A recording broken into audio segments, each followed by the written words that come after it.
This episode is brought to you by Metallic Dice Games, your source for premium, snazzy-looking gaming dice. Get 10% off dice and dice accessories on metallicgames.com with our code TRIALS10. Also, if you haven't heard, you can head on over to trebmerch.com to pre-order a commemorative Camp Daybreak t-shirt for this year's Weenie Hollow.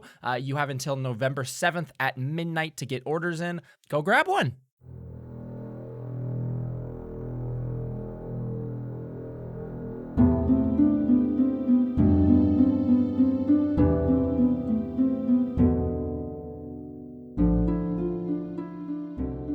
Everybody, and welcome to the third or fourth? Fourth! Hi, everybody, and welcome to the fourth annual Q&A/Mailbag episode of Trials Trebuchets. Oh my god, Mailbag! Today we are going to be answering questions from Instagram, Discord, and Patreon as we talk about our podcast and this year and just our general journey of where this has taken us. First, you need to introduce yourself so that people know who we are, in case this is the I'm first Sarah. episode. I play Mira Marchand, level 10 half-elf bard on Trials and Trebuchets. Are you sure about that? I think so. Good. Well, I'm Ben, and I play the stupid gnome, Windsor Wallaby. He's very intelligent. He just got into the Smart Boy Club. Yeah.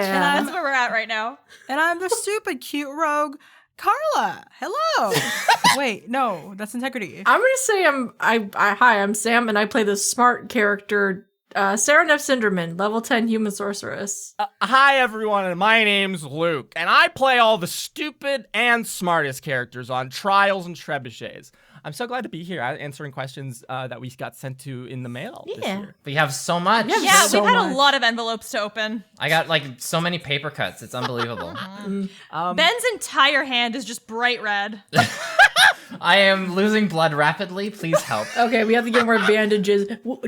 Okay, I have Hello Kitty band-aids. Would those help? Well, we have to give Sure. CPR. Those will do. Oh, okay. Oh, wait, is that one of the questions? What's our blood types? Oh, yeah. I don't know. A negative. I'm a B+. Okay, how about we go in the order that we introduced ourselves, which is going to be Sarah, Ben, Carla, Sam, me. That's Sure. the way that we're going to ask questions. Yes.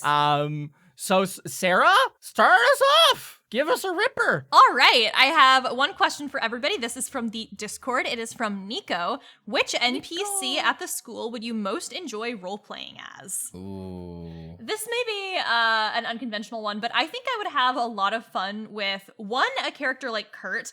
I just feel like there's a lot there. I've really enjoyed the little bits that we've gotten to see of him. I think he'd be fun to take in a lot of directions. And I have a special spot in my heart for both Lindemans. I wrote an Angelica fic just about imagining what happens if she were to wake up and try to claw her place back in her family. I really enjoy, I feel like someone like Angelica has a lot of the traits of people like Swim taken to an extreme degree, and I just think she'd be a lot of fun to play around with. So those are my two picks. My answer is Karina Lindemann or Angelica Lindemann. Again, also Great taste. same for all of the same fucking reasons. We started the show and I never thought, I was like, Karina Lindemann might become a character eventually for some reason. Never in my wildest dreams did I envision Angelica taking such a spotlight. She really just wrote herself into the main plot of the book, the game. The novel. I would really want to role play as Lucia. I think I would make a good Lucia. Damn. Oh, I get it. No, because Ben specializes in greasy little weirdos. It's true. Like anyone who's listened to the first Wander Home, that weird, shady merchant named... I don't even remember, but they were... I do know who you're talking about, and they were greasy. Lenny. That's like your specialty. It was not is. Lenny. It was Lenny. Go back and listen. You'll find out. Pulls up receipts. Lenny. I think I would love to play Yexum. Oh my god. Just Carla, because. you do great. Oh, God. Just carrying a million pieces of chapstick. I feel like, Carla, you need more opportunities to play a gross I little think freak. that Carla's own penchant for like bringing up death in every conversation really fits the tone of like an old character on the verge of kicking it. Honestly, that makes a lot of sense. Yeah. I think I would enjoy playing Gnall. Nothing really happens to Gnall. Why? Nobody. He can kind of just Very hang out in the interesting. background and just kind of, he's just an everyday Damn. face. But what would Y'all you wanna want to be do the with him? nobodies. I mean, actually fucking go to school and learn things. in this version of the world, we're just playing generic people. I guess. I can't believe that you two chose the two most fucking normie. I literally put generic TM as their traits in my list of what the fuck they are. I mean, isn't Gnall like in martial applications? No, You're thinking of absolutely Arior. not. Oh, Goodness, okay. no. Okay. Yeah, another nobody, but not. Yeah, like I don't know, like sorry, playing like Arior. after playing Sereneth for a while, I think it'd be kind of nice to, just be a random face in the crowd. Some normie from the boonies. Yeah. I see it as an opportunity to take this somewhat blank slate and ruin them. Oh, I thought you were gonna be Yeah. doing a whole like she's all that thing with like like Pretty Women like Opposite. makeover thing. Instead of a I would makeover, make you I would can make make them worse. Lucia like a mean girl of Wildcliff, probably. Oh my gosh. That will add flavor to her. I for sort sure. of characterized her that way a little bit in my fic, although that was partly just Angelica's like angry perception of her. But I feel like Lucia could be brought to those Like, lengths. okay, if I wanted to take over someone and ruin their reputation, it would 100% be Bailey. I would do worse. Naturally. I would do a lot worse. Bailey's really fun to play, though. Bailey's so Yeah? fun to play. Okay, Nico, I hope that answered it for you. Ben, you're next. Oh my gosh, it's me. So this question is also from the Discord, and it is asked by Buzz. For players, would your character invite anyone of Swim and/or Artis for a proper hometown visit? And for Luke, would Artis invite anyone of Swim for a hometown visit? I think Winsler would want everyone and anyone to come to his house and the farm to see what it's like and experience what he has over the years. That'd be a pretty big culture shock for everyone, I bet. It probably would. It's like, I don't know if anyone else has really comes from a background like as Winslers. So it would probably just be like, what do you do here? There's nothing. You can literally see nothing. Like, Sereneth really can't take anyone for a hometown visit, but I think she would She be can't really even take excited herself. to see everyone else's She got hometowns. beheaded. Because, like, where everyone Yeah. came from, we're all our friends. I think that like for artists, going to Dry Falls would help give him a little bit more of a context on where integrity came from. Give some context. Maybe he can understand why she kicks down his door constantly. Exactly. Maybe he won't hate me as much. Yeah. I think Luton would be a welcome vacation for Artis and the rest of Swim. Like, go skating on a pretty lake somewhere. Go to a little Christmas shop. Not It sounds literally like Christmas, a Hallmark, but- like holiday Yeah. movie It's town. literally a rom-com Oh, town. yeah. Oh, beautiful. I think a lot of Mira's ideas about romance came from the fact that every single time she looked in a specific direction, there was a high-powered city woman coming to the town to meet somebody who decorates Christmas trees and shows them the value of family. Like, that was just constantly happening. There have been so many startups for a new like building or whatever, and they get stopped, and then a wedding happens Every and, time. like, Well, that's why one of every Mira's time. sisters is a wedding planner. She's always getting work, except it's really awkward because, like, half the time, the childhood best friend of one of the people getting married interrupts the ceremony and they get married instead. You have to account for that stuff when you're planning. Nothing you can do to stop it. You just have to, Make sure you have prepare provisions for the in worst. place. Yeah. I think that Artis Artesian would absolutely accompany any one of his students if they had the decency to be like, hey, do you want to come to my hometown and go on a vacation? I'm sure that he would be polite enough to say, oh yeah, sure. But would he enjoy it? Would he enjoy it? Perhaps. On the flip side, would he invite anyone from Swim for a hometown visit on to his hometown? No. Oh. Why not? Hey! Fuck no. What's wrong with All of us are us? destructive, though. Hear me out. There's just like a lot of stuff going on for artists. What's I that imagine supposed when to he mean? goes to his small hometown off in the northern sides of the forest of Isithil, not to be confused with the plain of Isithil, obviously, that he has other shit to worry about than trying to like wrangle a bunch of like 20-somethings into like not causing a havoc. I don't think that would be If very the havoc fun. doesn't find us, we won't do anything. Maybe But you it will. won't. Yeah. Trouble It always will. finds us. It'll always find us. Thank you for the question though, Bus. Yeah, thank you. Beast. Thank you. So the next question is from Discord from Sid. Oh, sick. And the question is, players, which in real life sport will your characters be a diehard fan of? And Luke, same question, but for any NPCs. There's an easy answer here. Lucia's a big swimming head. What a nerd. There you go. I'm kidding. Swimming is cool. Swimming is great. I think Sereneth would really like like professional like javelin throwing. That fits her very well, I Because that's think. very close to what she does, so and it's kind of fancy. like I'm seeing how like big professionals do it and like how far they can throw stuff. It's like it'd be sick to watch. Mira would probably really enjoy not participating in, but watching fencing. I feel like there's a certain flair for the dramatic and elegance.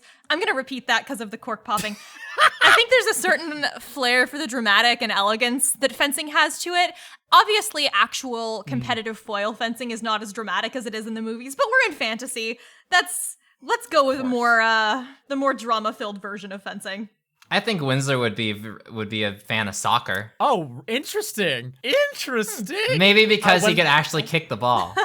Winsler is the ball. When Oh, no. I forget why I was ever thinking about this, but at one point I was like in my head like Kurt has the vibes of a guy who would be like really into soccer for some fucking reason, like just on a whim be like, oh, this is like literally my entire personality now. So the idea of him and Winsler in this alternate universe watching soccer on the TV or going to a game of some sort is fun. For some reason, I get the vibe that Fantastic. Kurt is the type of person to call soccer football. Oh, that? Yeah, I see that. He's True. just got that Yep. Europeanness. He's Yes. European. Yeah. I don't know why European. Kurt is European, but he is. I also think that they would be wearing matching costumes and performing a bunch of chants in the stadium. What does that mean? Like they would cheer for the team and make like that's really what weird you meant. chants. I thought you meant like Oh, chants. like cheers. Yeah, Yeah. like a cheer. Soccer like really ritual bad chanting. ones. Very fucking severe. What would Integrity be into? Integrity would be into rock climbing. Mm. But not just like a normal kind of wall climbing kind of thing. I sort of see her going out into Yeah.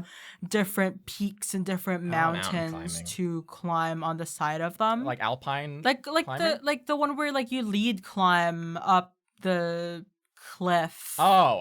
I mean, that does fit her vibe though. And there's a lot of times in the campaign, Integrity has just rock climbed up shit. So, Yeah. you know. Well, sometimes you just have the urge to fucking climb. When you say mountain climbing, it do you happens. mean like outdoor climbing up a craggy rock, or do you mean like or do you mean like Amethyst. Everest summiting kind of thing? No, sort of like free soloing. Love that. Like cliffside, like climb up. Yeah. Yeah, like bouldering. Like the opening of Mission Impossible 2. Hardcore. I've never seen that. Integrity I just don't know always what has that a bit of means. Mission Impossible in her. Yeah. Yeah. I mean, Thanks for the question, Sid. Carla totally pandered to you. well, of Thank you. Thank you for the course. question. So this question comes from Discord. It comes from, I believe it's Slaughter and Octobird. And the question yes, is, yes. if you could turn any villain into an ally, Steven Universe style, which one and why? And if you could turn any ally into a villain, who would it be and why? Ooh. Hmm. I don't think we're going to get this, but I would love, not Steven Universe style, not I'm going to defeat you with the power of friendship, but I am going to work with you for a common goal. I think Nesca would be very fun to have as an ally. Y'all know that I fucking love Nesca. She's one of my favorites. I've written 100,000 fucking words of fic about her. I find her so interesting. I think her goals are fascinating. Love her. I would want to work with her and her fucking shitty pragmatism any day. It's amazing. What about That's ally pretty into a good. villain? I need to think about that. Yeah. Oh, Okay. I have My one for answer- that. Oh, go off. I then. would enjoy seeing Kurt as a villain. Kurt would destroy us in like 5 Yeah, seconds. considering he was all up in Crow Mercantile over at Troyal. Yeah. I feel like that would Yeah. be like the perfect beginning to a sort of like downfall Yes. story or something, and then Yeah. he stands in our way at some point, and That's it's going to good. be Yeah. awful. For me, I think I know. This is something a friend of mine brought up a little while ago, and I think this is a brilliant idea.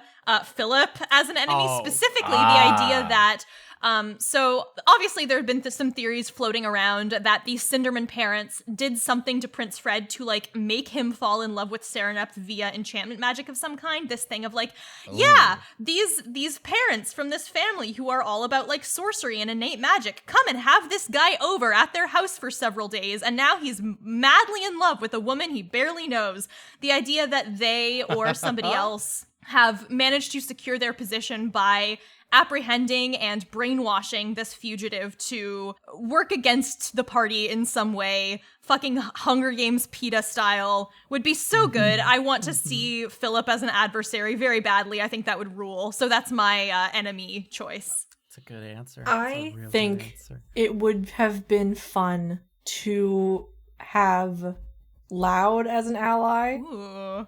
Like, good terms ally on our side for stuff. Because I think that would have been like a very. Imagine us meeting up with the next big bad, and then we just fucking blow a whistle or some shit, and then Loud just bursts into the room like, "Hey, I'm here to help my friends." Yeah. That is pretty good. I don't think there's like very few bad answers, I think, to that first question. I don't know. I also like the idea of Philip kind of, because he's kind of, he's off in the world. Maybe he comes back to be, I mean, everyone has a villain in their own story sort of thing. So like, maybe he comes back and whatever he's going to do whatever he needs to do is going to fuck shit up. I would love that. Honestly. Good stuff. I think for me, I would choose Juanita. Ooh. As an ally or enemy? Wait, You wanted to turn on you? I think it's more so because, like, she's a monster. Yeah, how dare you? Carla, what is Just because this? she's a giant eyeball that disintegrates people doesn't mean she's a monster. Just because she's mostly eyeball doesn't mean she doesn't have a heart.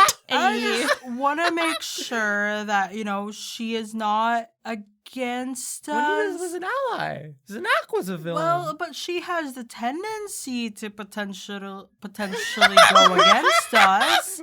What? So, like, I think making her forever BFF, where we can always just go to her and there's like, she has You a want a job. resource. I think we've taken the word ally and we've turned it into we want to have sleepovers and be best friends forever, please. We want you to submit your application. Here's my friendship application. Please sign. Yeah, so I think like having her as an ally forever, and not just for the moment. I want Mira's arm to just go ape shit. Yeah. I want them to turn into a That big is a fucking possibility. villain. Listen, if Mira, as she very much is inclined toward doing right now, chooses to sever her relationship with Terrassus, this is a very viable option, and I love that. Bye-bye, arm. Yeah, right? It turns into I think it's called the Thing from the Addams Family. Just the hand just like runs around. Oh, yeah.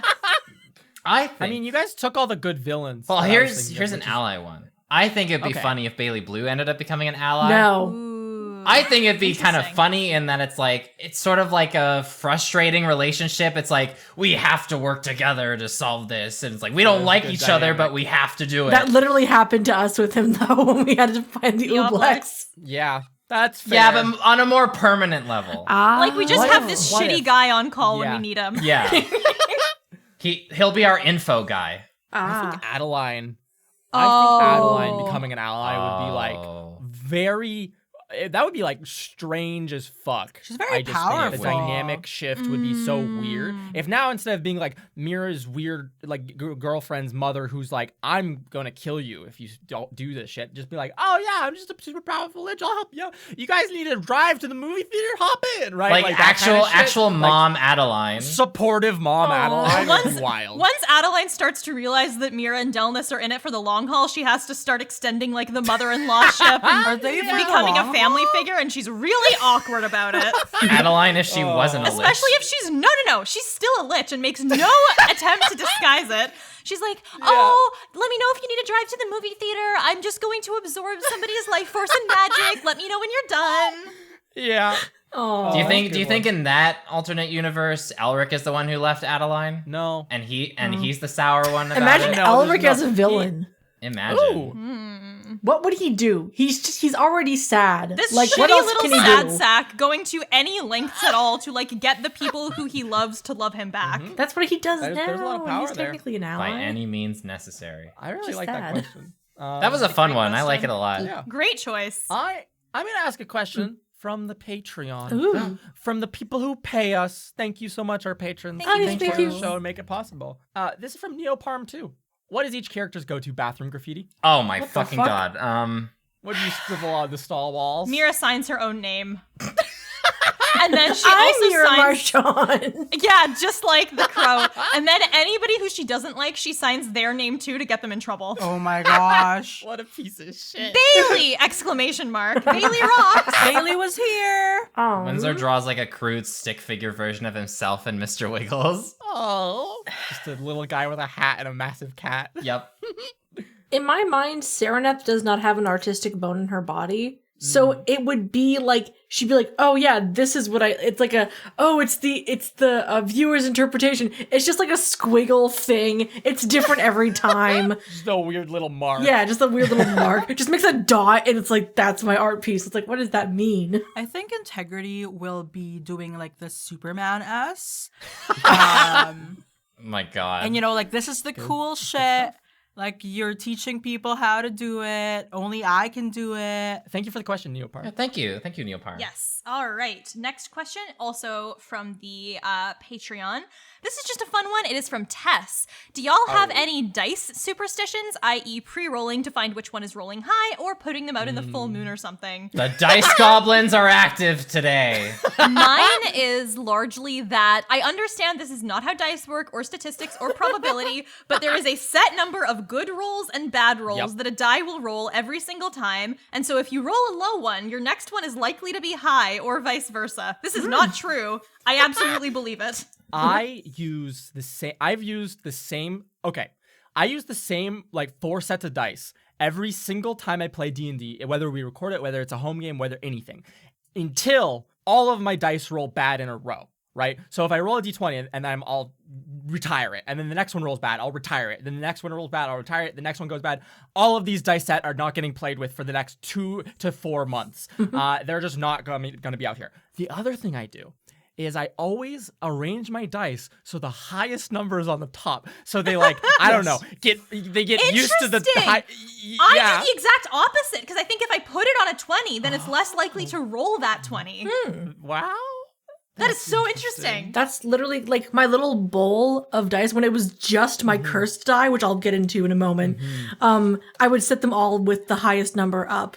But yeah, my first set of dice that I properly owned was a set of dice that we found in a little bag in the large couch that my roommate set up, who played D&D with us. That's how an isekai starts. We asked around, asked whose dice they were. No one ever said anything. She rolled them. They did really bad, but I would roll them and they would do decent, like average and better. So they became my dice. Good Love dice, that. The cursed dice. Magic item for you. IRL magic item.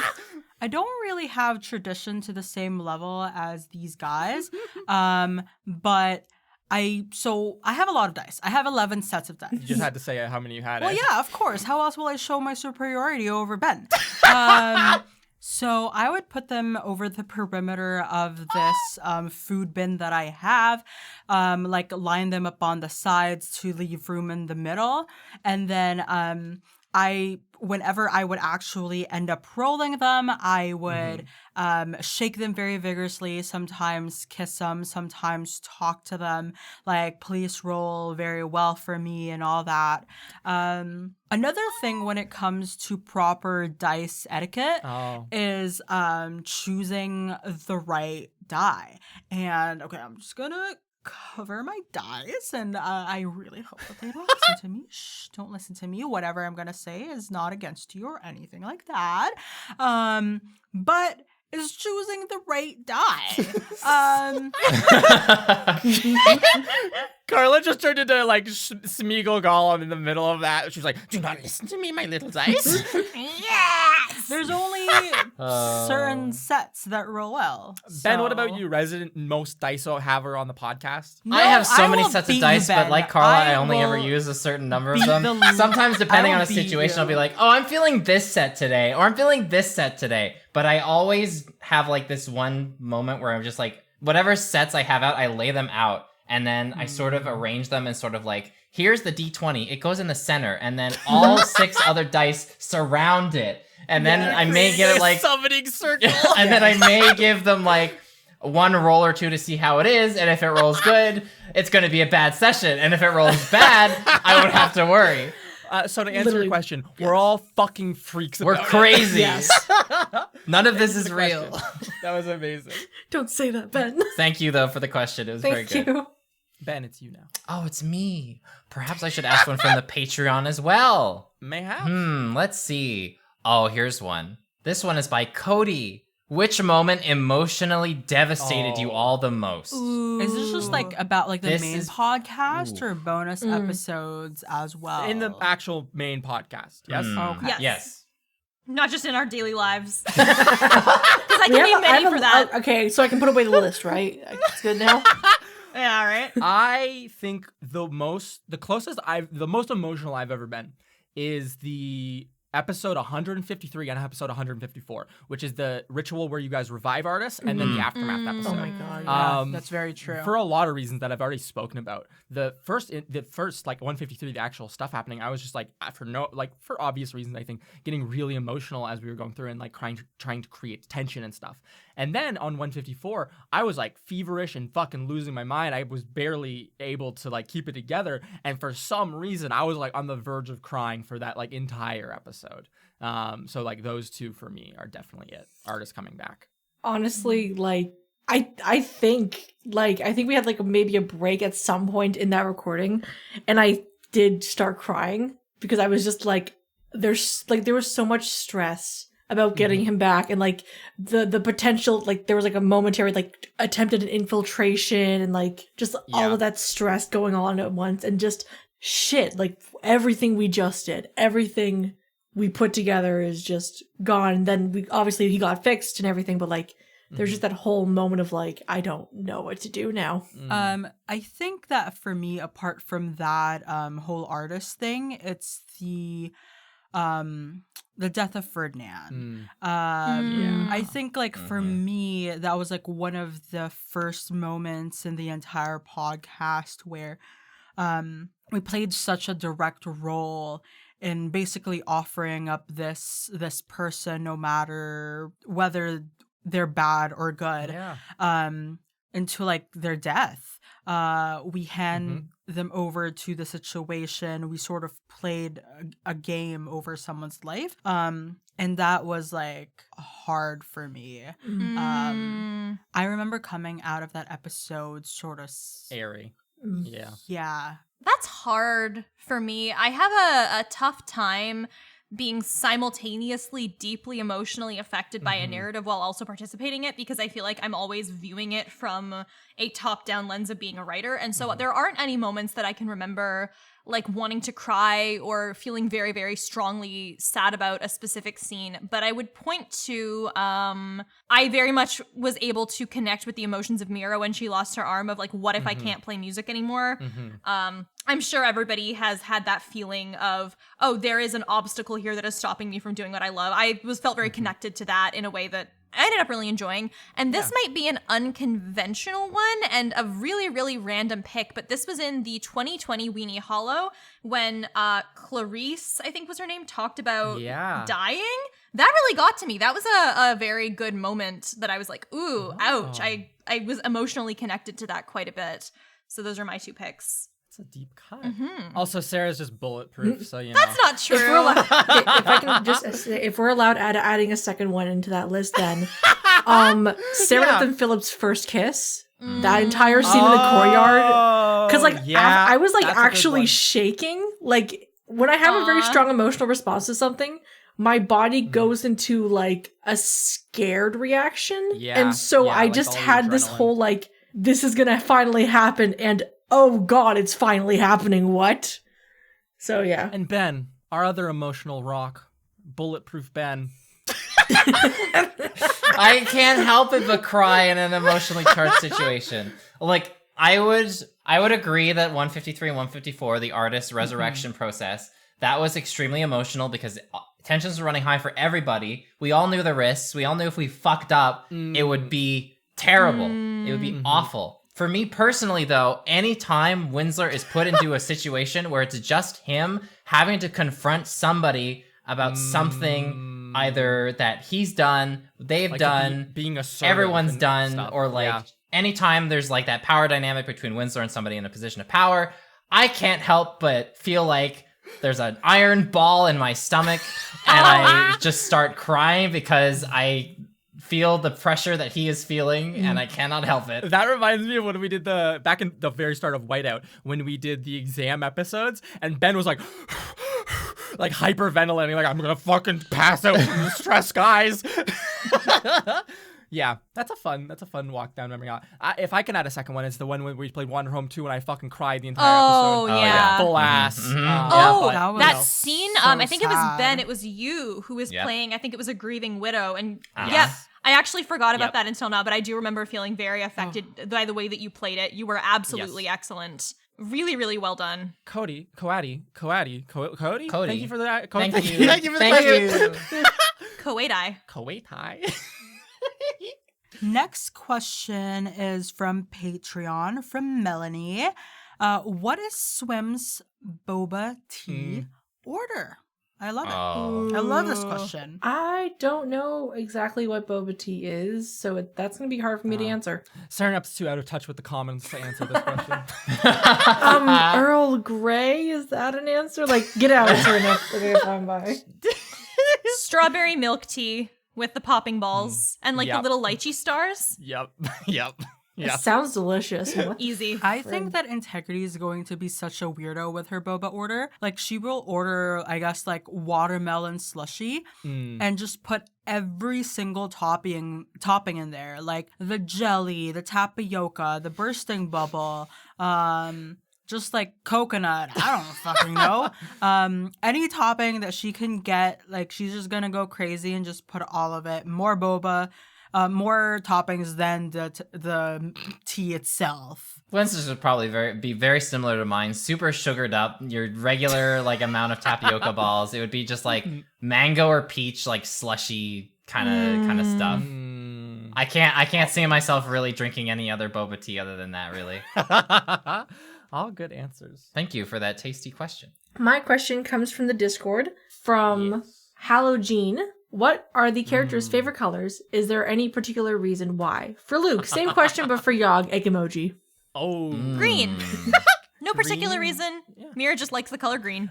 The first time you drew Mira, she was in a green shirt, and I always Yeah. imagined her still with that like green tinge. or Green green shirt, sort of pink stuff. skirt is the Mira Yep. outfit in my mind Yep. when my brain defaults to something for her to be wearing. I think Serenup's changed to like teal because of her hair. Oh, are you okay? Yeah, I rolled over my toe with my chair. Oh, I don't no. want to scream. Oh, that's good? bad stuff. Yeah, I'm fine. But yeah, like, because at first she was freaking out, but now it's sort of like, I don't know, it's a nice comfort thing. Plus, like, the sweetling and everything, like, the bright teal color, that kind of thing. I think for Integrity, her favorite color will just be orange because she's Carrot Girl. Dabba-dee, dabba-die. That she is. So she lives by the orange. Her favorite color is orange. I don't know if Windsor really thinks about color that much, but Oh. no, I don't think when it comes to like fashion or like just colors in general, he's not very good at fashion. You can tell by his mint and white striped pants and his like off-colored everything else. But I think it would probably have to be like a shining like yellow or like a sunset yellow a good almost. answer. Just because you get cool sunsets on the farm, so that's what you see. Yog's favorite color is that pale blue of the sky in a late autumn day. Oh, fuck. Love That's that. good. Yogs are romantic. I'm so proud of them. I'm going to ask a question from the Discord from Scario Rio. Who would be the most competitive in a Kahoot or other trivia game? I Oh. assume this is about Swim, but it might Kurt. be about I us. thought this was about us. I'm going to answer as if it is about us. Because Yes. I have a grudge. I've already said Kurt. I Oh, have really? I have lost to Sarah every time we've done trivia, anything ever. Every single time. I've always been the bridesmaid, never the bride. And it fucking pisses me off because I'm only good at trivia. I'm, to this day, fucking you, a though? hater. How dare you? These two have a fucking rivalry that's like This has been is so hard to this go has been into. going for 5 years. This Close has to been 6 going years. since the dawn of time. Dawn of I hope it helps you to think of us as rivals. I don't. Holy When it shit! comes to trivia. But I'm Fucking glad you brutal. have that to motivate yourself. Damn. Yeah. Jesus. Sorry, that was so mean. Jesus, why don't you fucking like burn the body too? No, yeah, my Thank you for the question. This is the end of Trials and Trebuchets. Oh, shit. We have Mira gets her fucking head cut irreconcilable differences. Unbelievable. All right, back around to you, Sarah. That's all I wanted to talk about. I think think Mira's just a competitive person with things in general, but I also know that she is surrounded by other competitive people. I feel like Mira might have a friendly, competitive type time playing with Integrity, and then if Integrity gets too intense about it, Mira's stepping back. That Yeah, makes Mira's also a sense. dumbass, though. It's so, true. Like... But Mira reads a lot. So while it's not a thing of like being especially academic, it's a thing of just knowing random fucking bullshit. I don't think Integrity both is book smart or good at facts, but she's going to die trying and she's going to compete as hard as she can. If there was a Diane Danger sort of competition, God, yes. I think that Oh my Integrity is just God. going to put her entire ass in that and just to win. Oh, they've got to form a team and take everybody down, right? I feel like Oh my Integrity gosh, would be absolutely. a weapon of mass destruction at trivia just because of keen mind. Like, that is the trivia knowing That is trait. true. Like, that's the thing, right? Like, if we learned anything from Just consume when we everything. were playing like the little games in, I think it was Patter that we were playing the games in, Yes. is that the second Sereneth understands that she can't win, she's gonna like stop actually doing it and kind of just step to the side to watch everyone else do it instead. Because she's like, I'm not gonna win this, so like, what's the point of me putting my energy into it? And step to the side and just watch. Integrity will break the game if it tries to cheat her. Windsor's not very competitive, I don't think. I feel like he would probably only win through like guessing it or like dumb luck. And then That's like the Winslow if way. he's like somehow in the lead, he'll be like, "Oh wow, I'm winning." Smart. I don't think he would be like in your face about it though. So basically, the end of it is Integrity. Yeah. it's Integrity. Yeah. Yeah. Integrity is going to be the most competitive out of all of them. In a Kahoot. Oh, thank you for the question. Incredible. Good stuff. Let's see here. Next question is from Not Lazary.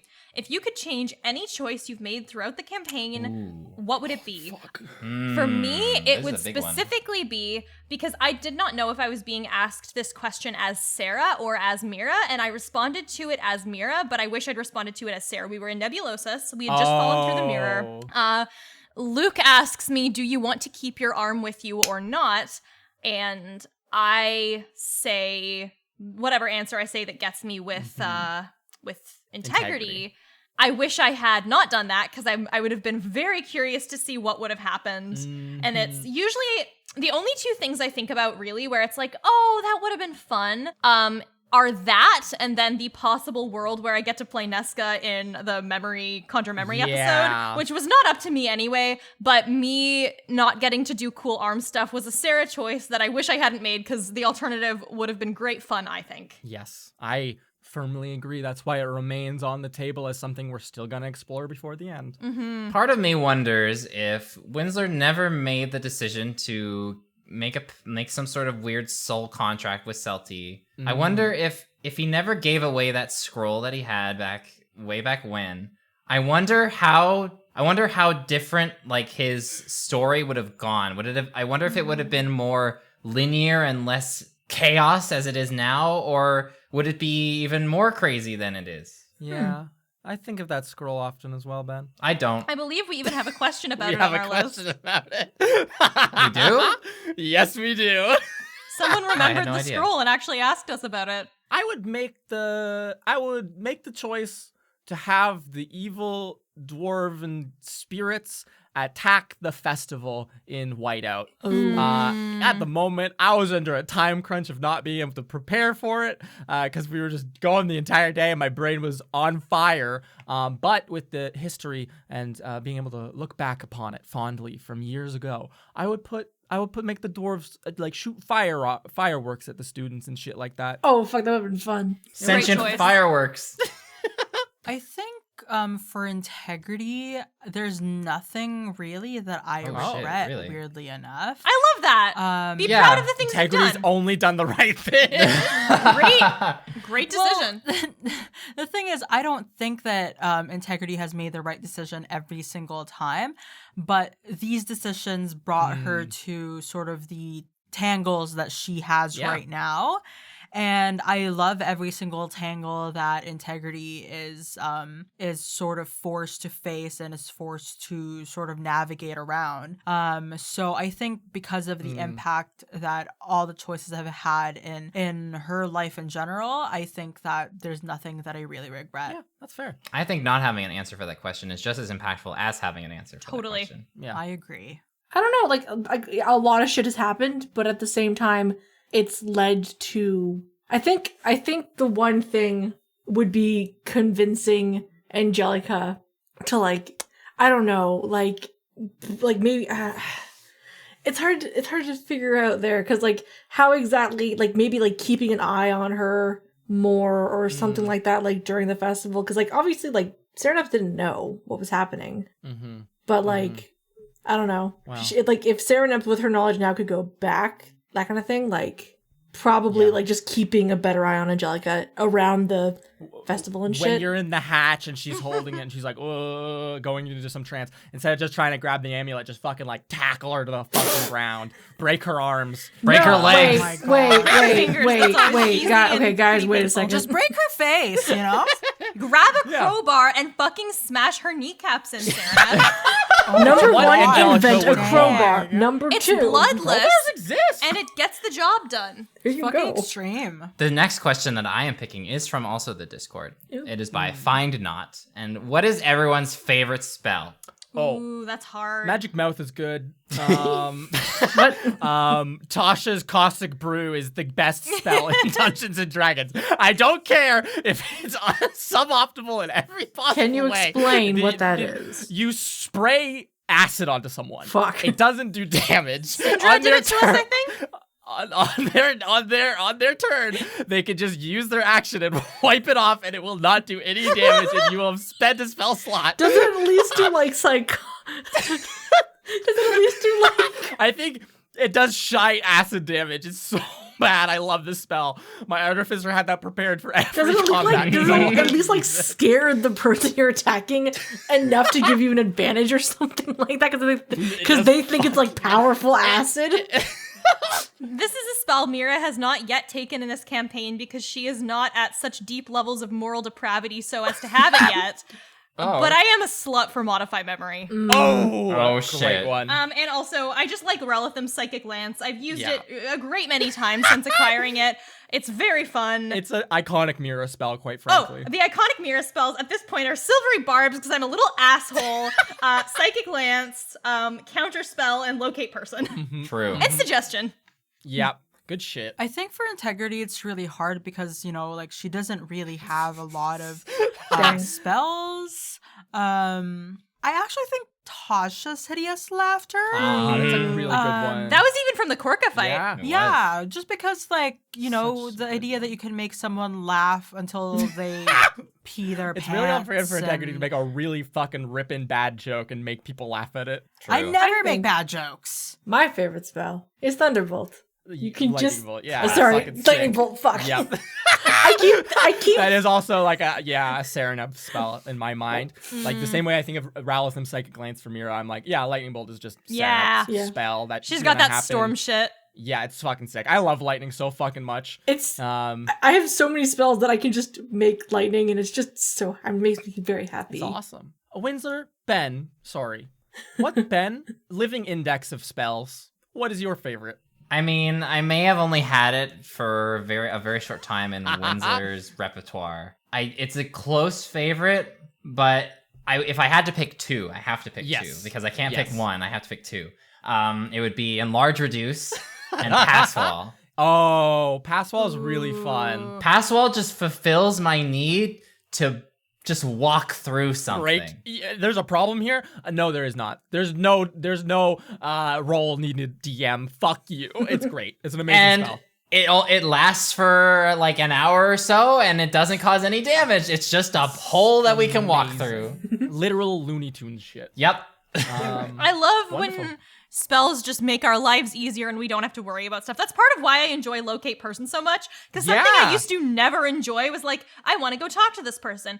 Okay, you little have to nerd, find how them. do you find them? Where the Fuck fuck you, are I they? just do. That's not There's the literally interesting an part. episode. Fuck where you're like, hey, I want to find Delos. And I was like, roll for it, asshole. And you rolled bad. So I was like, yeah, you just find a fucking golem. And they're Literally. like, what the fuck do you want? Yeah. Oh, that's funny. Shitty DMing. Let me just cut back in. That was a bad call. That Luke was a fucking idiot. That was a shitty move.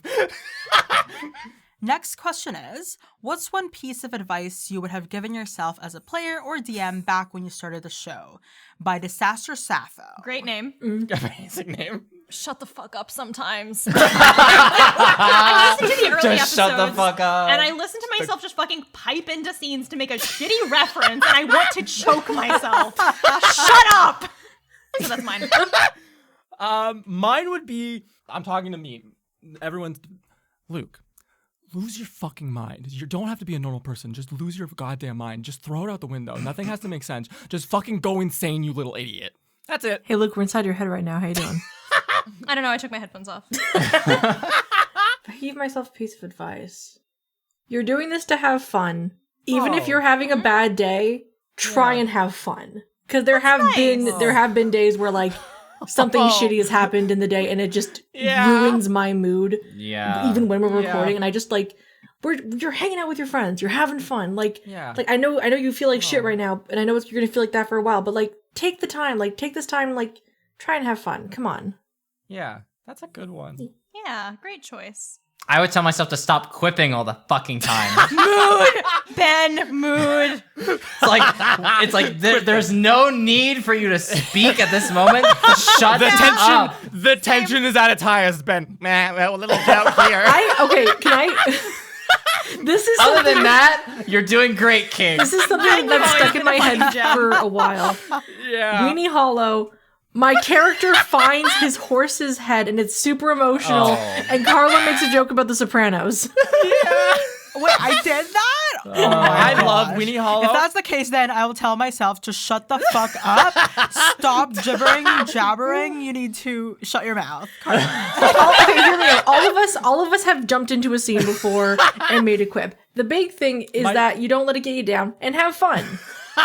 My favorite thing about Weenie Hollow is that I get to cut all their dumb fucking jokes out because I get to maintain my mood of seriousness. There's so many jokes from Weenie Hollow 20 that were cut on the fucking floor where it's Ben and Sam going, it's really tense right now. Joke. Okay, fine, then I changed mine. Shut the fuck up. One thing for me is to say yes more often. That's Because I good. think Yes. that Yes, and. I find that holds me back quite a lot because I'm afraid of something or, like the fear of judgment if I do a certain thing. Yeah. So just saying yes and not being afraid to say yes to what's being offered out there for me. You guys have a lot of negative self-talk going on over there. Yeah. That's fair. Maybe Excuse I me, should what were you warranted. talking about yourself earlier? Don't bring that up. Yeah, and I think also just being kinder to myself. And just enjoying Throw the caution game. to the wind. Jump off a cliff. Have fun with it. Yeah, jump into that Jump bottomless into, yeah, pit. exactly. Wasn't- Jump to that bottomless pit. That sidebar, old Luke, wasn't telegraphed to the players at all whatsoever. That was very unfair. You're a terrible... Bro, what are you doing? Give your mentor a heart attack. Have my fun. God. Good. Very good question. Thank you so much. Thank you for the question. That was good. Now it's to Sham. Yes. It's your question now, Sham. question, Shab. This question is from Discord. Is from Not Lazary. What would all of your characters do if they were suddenly expelled? Fucking die. I don't know. Guess I'll just die.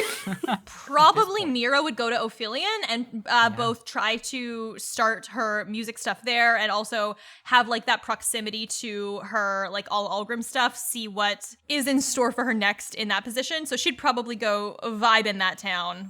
That's a very good answer. I think Serenepth, because like she kind of brought up the idea of like using the gem crystals that come off of Virgil to make things, and I think her idea would be to sell them, find out where Philip went, and then try and go there. Like buy a ship, go there. Jesus Christ. Well, This you is know what I the mean. noble Like talking. pay for a How much ticket does on a a ship cost? $20? pay for a ticket to go on like a ship that's already traveling there and just climb aboard for like the month or whatever the fuck how long it takes. I think it would be. I just thought of this. And I think it would be a pretty fun idea because Winsler gets expelled. He goes back to live with his family, right? And you know, he puts a word out. Who wouldn't want like one of the inventors of Crow Mercantile's golems? Like, here's my resume. He might look to see about getting like a job in like an artificery place somewhere and like help bring in some income to help his family out while they're on the farm. So he might even have like his own personal like artificery shed like connected to the house at some point. So I feel like it would just be like that is a career path that he could do. Winsler doesn't need that degree. He's already got the fucking work experience. He's got the connections. Yeah. I think Integrity would be a great explorer. Ooh. She's already showing promise on that regard. And I don't think it's also necessary for her to be doing this within the bounds of like the rigidity of an academic institute. Yeah, Yeah, I don't think that that's very necessary for her. She just has a lot of questions. Is very curious. She is adventurous. So I think altogether it creates this this passion in her that can make her do that very well. Personally, that's a nice answer. I love that for her. Yeah, I think that's really fitting. Thank you for the question. Thank you. It's my turn now. It's your turn. Ask us a question. I'm going to pull one from the Patreon. Very easy question. This is from Crate Dragons Scrambled Eggs. What are Swim's deepest fears? Ooh. Never amounting to anything. Oh, shit. Damn, it got real. Damn, Mira.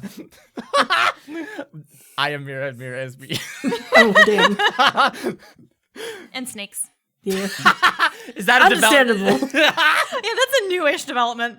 Although I loved in Pitter at Selfie's house when you put in fucking Mira bait in the form of a wearable feather boa, and then it was just a real ass boa constrictor. That thing could petrify people. Fun fact. Oh, just like Mira's actual snake arm. Except that one won't make them also start biting other people. It's a different thing. I think Serenep is scared of being alone. Yeah.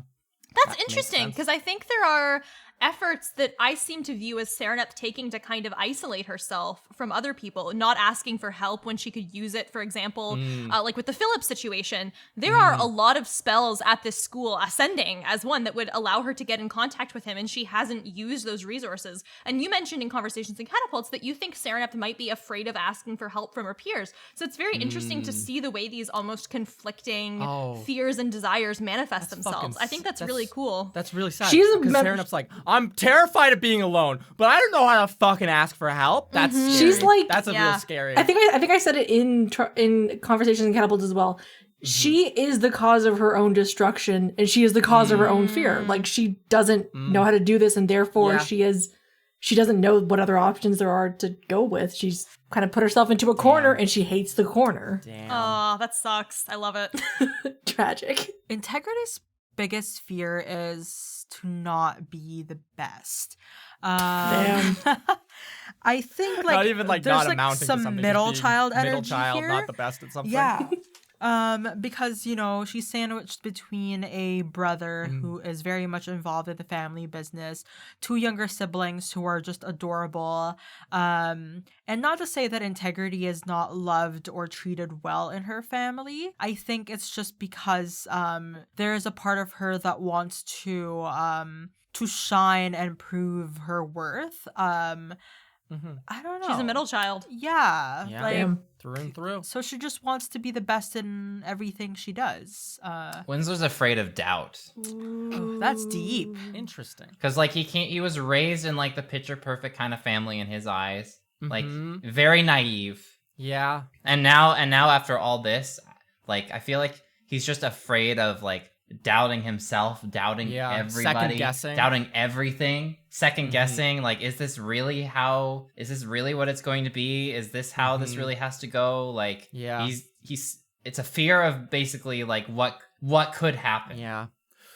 Did I make the right decision in helping teach Crow how to make golems? God. Yeah. Also, Crow himself. Oh, all right. Thank you so much for the question. Now it's back around to you, Sarah. Perfect. Let's see here. If there was, this is also from Crate Dragon Scrambled Eggs. This is from the Patreon. I just think this is a cute one. If there was a Wildcliff Twitter, which character would post the most obnoxious tweets, and why is it Bailey Blue? And mainly, I would like to use this question as a jumping off point to just imagine what the characters would be like if they had social media. On Twitter. Yeah. Yeah. Oh my god. I feel like Mira would have like a TikTok account or something like that where she would just post like 8 times every day. She'd post song covers and they would get tons and tons of views, but then she would also just post random rambling thoughts of her recording herself walking down the street, and nobody would fucking watch those. She has a lot of followers, but very low engagement on those ones. Oh my gosh. People just be like, why did Mira post 19 times today? Is she okay? I just want to hear her sing Riptide with a ukulele. I think that Serenep, beginning of, okay, let's talk about eras here, because I think they very quickly shifted. Starting is like, look at all these nice things I have. Look how much money I have, blah, blah. Oh my And then it God. went into, here are 1,000 Flexfluencer. pictures of my baby boy, my beautiful hedgehog son. Look at this fucking cool tree I'd like to hang out at all the time. Yeah. Oh. Windsor would probably treat Twitter like a fucking online like journal sort of thing. Aw. It would just be like taking pictures of like what's going on throughout the day, and it's like just here with my bestie Kurt. That is the With, ideal use like, of social captions and media. shit. Or it would be a bunch of quote retweets of like cats or like random like images that he thought he liked. I feel Oh like my he would like gosh. bombard Twitter as Windsor would like bombard Twitter because of the fact that the farm has no Wi-Fi, and then the second he gets back to Wildcliff, he's like, "Here's everything you missed from like our week vacation." Yeah. He definitely Yeah. took Little pictures of videos cows. while he was away. For Integrity, I think that she would definitely be a TikTok star. She would be posting videos of her doing acrobatics. I don't know if you've seen that TikToker who just was just like doing handstands for all like the entire year. So I think that Integrity would be using that or doing that as an influencer, and just like posting random shit about her day. I love that. Trophy. Fantastic. I think Bailey Blue would be fantastic on Twitter. I think he's mover, be a a stuck-up shaker. I think that bitch. people love his love to interact. What does he tweet? He's perfect. He's never bought anyone to any followers. That's never happened. Okay. Yeah, don't listen to what you believe. Those are not bots that are following him. I mean, he's All of them- really all of fucking them say They rad. are Same not rats. thing. They're not rats who are following him. He got the rats to follow. That's how he uses the hive mind. Hey, why is this account that just comments "I love Bailey so much" called Cheese Lover 3? Why is there it's cheese lover 1, 2, 3, 4, and it just keeps going up the Through list. 3,000. There's like 20 accounts where the username is just Cheese Lover and then a number. What about I love fromage? Okay, fantastic question. I think we could do with another Patreon question. We're on a roll with those. Yeah. This one is from Turindo. Is that how you say? Is that how you say? Like the Is that how you IKEA say the table? name? I said that one to pander to Yeah. Carla, who I've learned Torindo. recently is an IKEA fiend. Ah. Sorindo, yeah. To the players, are there questions you, as the player, would like to have answered about the world that your character does not care for at all? A lot. Probably a lot. The best part of this Q&A is Sarah getting table service of wine on demand. I just text Nathan a little wine emoji and they come bring it to me. Actually, I think one of these questions is actually for Nathan, so maybe they can pop in for half a second and answer it later. yes. Fantastic, yes. But Nate, Ben, continue. Sorry. Yeah. Sorry for interrupting. So there's a lot of things that, we would have questions about the world that our characters just would not care for. Windsor, like statistically does not care about a lot of what happens. He just takes what comes. I think what's the biggest thing though that I would want to have answered about the world that my character would Ben. not that Windsor would not care about? What the fuck is going on with Stowe? What is Why- their deal right now? why I is mean, there a giant robot in the is basement? the of the school? are they still there? Like what are they doing? That's a good one. I am curious about the political relationships between both the two dwarven groups, which had their schism, and also between. I know there's some shit between the Pure Bones and the Light Suns, just Yes. given the way Murandine treated Sylvie at the very beginning, and some other stuff we've been Yes. hearing. Mira could not care less about that, but I would be pretty curious because I enjoy that stuff. Yes. The Dragonborns are my favorite race in D&D, and that's why they have a lot of effort put into their world building.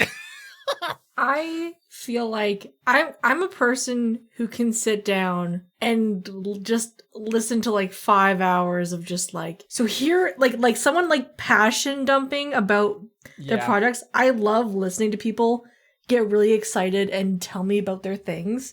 I don't think there's any particular question besides the ever-loved meme, why are there no trains? But like besides that, I love just people getting info dumped. I love that stuff. Yeah, just what is the current technology state of this world? Can you explain why the fuck it like Are that? the refrigerators? Yeah. I know we have cold boxes, but like, is it going to develop into refrigerators? What's the like Microwave question mark? I'm gonna be honest here. I really don't think Integrity is way too curious. Anything that she becomes aware of, she just wants to hear the deets. She wants to hear the tea. She wants to know everything and anything. So Hey, Integrity is a curious person. There's nothing wrong with that. Yeah. So That's great. I don't think there's anything that is out there that Integrity does not care to find out. I mean, as the person who's running the world, thank you. Good question. Yeah, great question. Thank you again. Carla. Oh, it's my turn. Yeah. It is your turn. Please proceed. Okay. Our next question is going to come from Discord, and it's gonna be from Corel. How do you balance acting in character versus the urge to create fun and drama? I would like to know this question. You create a character who naturally wants to involve themselves in fun and drama. Yeah, that's There you go. That's the done and answer. done. Period. Done. 100%. Answered.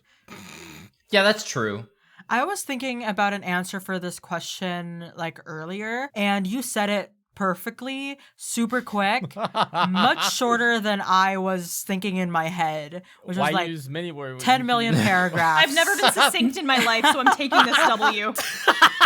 I think playing the game and touching things in this world is just It's polite. good. Yeah, good for everyone in the table. It's polite to the fellow people at your game, to your dungeon master, to the people listening, to play a character who's messy and will do things that are terrible for everyone. Yes. Sometimes listeners, like, I've had a little bit to drink. Sometimes listeners are like, I can't believe this character did this fucked up thing. Whereas all of us at the table are like, I can't believe this character did this fucked up thing. Yes. Yeah. I love the preface. I've had a lot to drink. If you wish to stay in character while also creating fun and drama, just play a psycho. Exactly. That's a pretty good way Just to play a Take a look psycho at fucking gremlin. Integrity. Thank you for asking that question. Thank you, Coral. I've said it Yeah. before, I'm sad that I didn't make Sereneth more unhinged when I created my character, because I've made very unhinged characters before. Yeah. I just played it safe, and I don't know why I did that. I'm there with you. The world when we started was really mundane, and I've really lost, again, going back to my advice, lose your fucking mind. Go hog wild. Just say weird shit. You ever just want to go Throw ape shit? throw Go everything ape shit. into the river and see what sticks to the rocks. Okay. Okay. Next question. This question is once again from Discord, from Disaster Sappho, a lovely name, by the way. Fantastic. I Thank feel you so that. much for asking so many questions. If you could oust Crow and put literally any other NPC as headmaster of the school, who would you pick? I think a really funny option because he sucks would be Elric Wraithrin. Oh my This god. guy who spends Oh so my frivolously. God. Everything I would want be to so see how he runs a school. We have gonna like be a iPads shit don't even show. exist yet. We have state-of-the-art iPads for every classroom for half a semester, and then we have nothing. I want to see that version. I It's a fantastic. God. want, hear me out. If she had survived Ferdinand. Ferdinand. Hear me out. One. Imagine the headmaster kind of comes out, does like a regular, like, I don't know, walk around the fucking school, and then chaos ensues as she steals someone else's face and then runs away. That rules. But every once in a while she'll come good, back actually. and like be a headmaster again for like 5 seconds. It would be a school for clowns, yes. Sarah's reached that point now. This is like the fourth class. All right. What's your answer? I'm answering this because of how angry she was when she didn't get it. Oh. it's Professor Dawes. Oh. Yes. She shows like a lot of interest agree. on this, and She would actually be Yeah. good. yeah, she's like Like Yep, an actually 100%. good headmaster. She would be like Smart she would be like a person. responsible adult who would be like Yeah. Yes. in charge of young people. It would be That's good. why it could never be her. It would never be. We would if the students were ever given a vote, we would not allow it. I think Alla Algrim should seize control of the school. How Not dare allowed. you steal my answer? Not allowed, not How allowed. dare you? Okay, let's The no, gall no, of this no, no, man. no. Best Let's answer. take it another step. You know, let's say he doesn't win for the event planning committee. Fucking put Bailey Blue up at the top there. Bailey. Oh my god. Yeah. If it wasn't open to NPCs, my actual answer, if it was just not NPCs, if I could put player characters there, I think that Alla Algrim cooing the school, taking control, and then being like, Mira, you're in charge of this shit now. Oh, Make sure yes. it's done well. That would be That would be hilarious. Fucking great. You don't know what to do, but you know you have to do it because your boss told you to. Yep. Yeah. All right, cool. I guess this is just my life now. Wonderful. Yeah. Wow. Great question. That was from Sam. Yeah. Yeah. Sam with the bow. It's my turn. It's Yeah. my turn. It's Yeah, Luke's pick a turn. question. Oh, I really like this one. This is from Iz on Discord. For the players, who would be your PC of the original 4, Artis, Fadan, Teb, and Dane? Ooh. And then for me, who would be my PC out of all the NPCs? So this is I would like play. this is like what what NPC would Ben, your as you Ben, which one of those 4, Artis, Fadan, Teb, or Dane, do you think would you play? Okay. Tab. To answer my oh yeah, Ben, Teb, yeah. I definitely think Tab. Winsler's curiosity That's a good one. can make him do things that can turn him into a Nothic.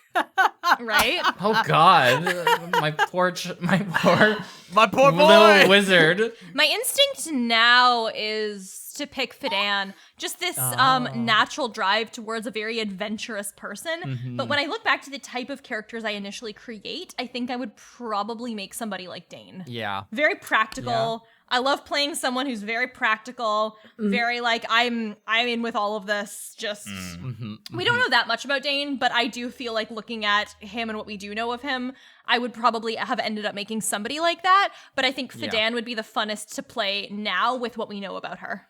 That makes a lot of sense. I think quite honestly, I would like to play artists. Yeah. I'm like who he is as like just like a tired dude who has to take care of a bunch of kids, and he doesn't hate the kids. Yeah. It's just sometimes they're tiring.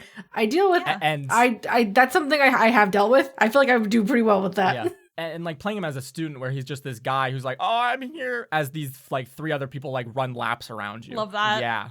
So that leaves Carla with Fadan, obviously. Yeah. You play a great Fadan, Carla. Whatever, Sarah. Thank you so yeah, much. I feel like a lot of the time, Carla, you and I kind of share a hive mind with our interests and what we like to do, What a coincidence. which is why our characters have become close to the extent that they are. So I would be happy with either one of those 2 options, and I think you would also crush either one of them. Yeah, I think that Mira and Integrity do have like very parallel lives. Not necessarily foils. I don't think foil Yeah, not quite is the right foils. word, but having, like the same birthday. Same day. Yeah, Being on the same born, day. like so Same year. close to each other. Yeah. I think that there's something about that forever entangles their lives. fun. Yeah. It's gonna be yeah. Forever. I love these 2. I love their friendship, and I'm so excited as they are both bound to the wills of entities on opposite sides of a Yeah. cosmic battle, how this is going to turn Oh out my for them. gosh, that's it complicates things. The rest of this question is for me. What would be my PC out of all the NPCs? Karina Lindman. Hell yeah. Karina Lindman. That's it. I just want to play a woman who's stressed out constantly and just screams at people and thinks that's perfectly okay. Yeah, Luke, I played do. in a campaign with you. I know this. Yeah. Thank you for the question, Sarah. All right, let's see here.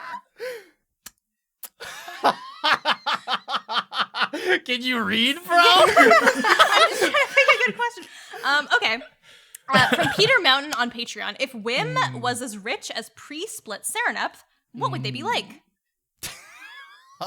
Oh God. I think integrity would be intolerable. Oh, Probably she'll be a pain super in the intolerable. ass. I think she would more confidently make more bets and then lose. Yeah. I think based on Integrity's record, and if she ever was rich as Serenep without having to work a day in her life, Yeah. she would be the worst. She would be a disgusting rich person who does not give a crap about anyone in this world, just making money, being a capitalist, Jeez. and all that.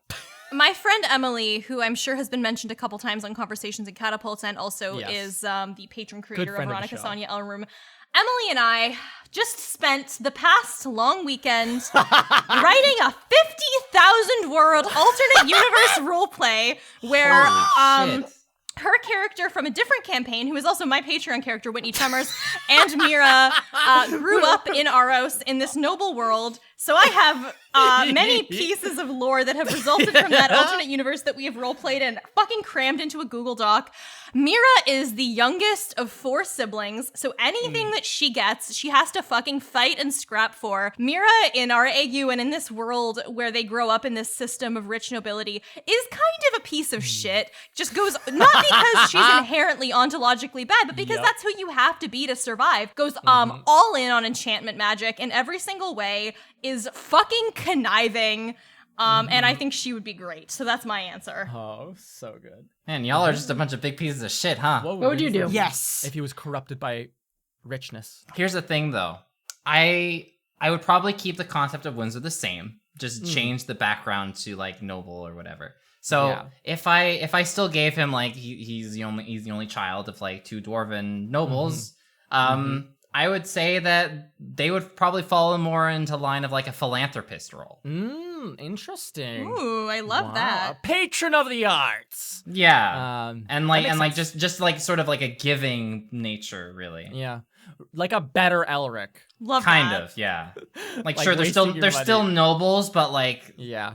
you know, Okay. they're Windsor ones is a that good you dude. can be like, oh, okay, I like- sort of know them. mean- They're okay. Yeah. As far as nobles go. As far as nobles go, they're all right. Cool.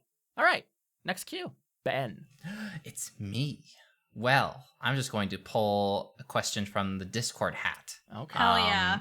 Let's see. This one might be a good tie-in to the other one. It is from Asus. Ooh. Has the Discord and / or fan art affected the way you see Oh. any characters? Noda. I think it doesn't really change much for me because maybe except when I see a character's like real height, because I was not expecting like like I don't imagine Syndra is that short. Oh yeah, she's short as hell. So it's more so just like the seeing how the characters are really tall and stuff. Yeah, Seeing in- tiny ass Windsor is like, oh my god, he is actually so small compared to how I actually like see him. Love that. The Discord has made me think and care about the Lindmans much more, and I love them now with all my heart. There was specifically, and if you are on the Discord server, you will recognize that we have one person on our Discord server who Yep. consistently produces absolutely incredible quality art. Noda Yes. drew this. She did some stickers for us. Yes. So she drew this animatic, I guess, is the Yep. closest to for Karina Lindman to the song "Waiting on a Miracle" from Encanto, and it was just so fucking good. Yep. Of the two, Angelica has always been the one I've had the most interest in, but it was really evocative. It made me love Karina a lot more, and it made me so excited to see, as Karina begins to see Swim as her adversaries, what she is going to do next and how she feels about it. That and the scene between Karina and Serenep in the infirmary, which both of you fucking knocked out of the park, and just Karina was excellent. Yeah, I guess the greatest perception shift has been how much the Discord has made me love the Lindmans. Yeah, absolutely. Mm-hmm. The Lindmans are going to come up time and time again because they're great. And I love them very much.